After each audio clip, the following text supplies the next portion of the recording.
देवी रुक्मिणी का जन्म अष्टमी तिथि को कृष्ण पक्ष में हुआ था और श्री कृष्ण का जन्म भी कृष्ण पक्ष में अष्टमी तिथि को हुआ था। वह देवी राधा वह भी अष्टमी तिथि को अवतरित हुई थी। राधा जी के जन्म में और देवी रुक्मिणी के जन्म में एक अंतर यह है कि देवी रुक्मिणी का जन्म कृष्ण पक्ष में हुआ था और राधा जी का शुक्ल पक्ष में। राधा जी को नारद जी के श्राप के कारण विरह सहना पड़ा और देवी रुक्मिणी से कृष्ण जी की शादी हुई।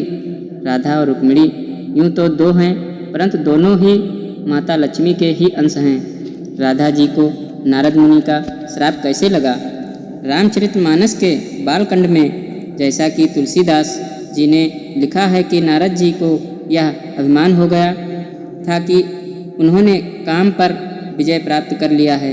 नारद जी की परीक्षा लेने के लिए भगवान विष्णु ने अपनी माया से एक नगर का निर्माण किया। उस नगर के राजा ने अपनी रूपवती पुत्री के लिए स्वयंवर का आयोजन किया।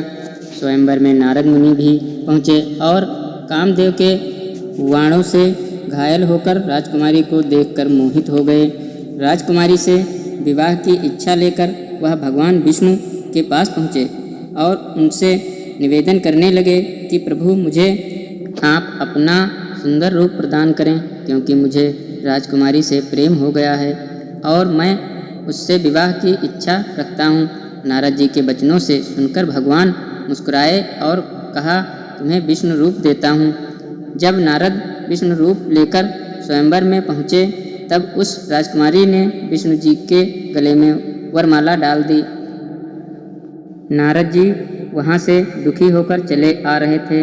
मार्ग में उन्हें एक जलाशय दिखा जिसमें उन्होंने चेहरा देखा तो समझ गए कि विष्णु भगवान ने उनके साथ छल किया है और उन्हें वानर रूप दिया है। नारद क्रोधित होकर वैकुंठ पहुँचे और भगवान को बहुत भला बुरा कहा और उन्हें पत्नी का वियोग सहना होगा यह श्राप दिया। नारद जी के इस श्राप की वजह से रामावतार में भगवान रामचंद्र जी को सीता का वियोग सहना पड़ा था और कृष्णावतार में देवी राधा का। वास्तव में देवी राधा और रुक्मिणी एक ही हैं, अतः रुक्मिणी अष्टमी का महत्व वही है जो राधाष्टमी का।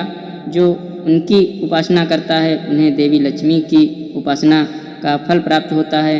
श्री कृष्ण ने देवी रुक्मिणी के प्रेम और पवित्र को देखते हुए उन्हें वरदान दिया कि जो व्यक्ति पूरे वर्ष कृष्ण पक्ष की अष्टमी के दिन आपका व्रत और पूजन करेगा और पौष मास की कृष्ण अष्टमी को व्रत करके उसका उद्यापन यानी समापन करेगा, उसे कभी धनाभाव का सामना नहीं करना होगा। जो आपका भक्त होगा उसे देवी लक्ष्मी की कृपा भी प्राप्त होगी।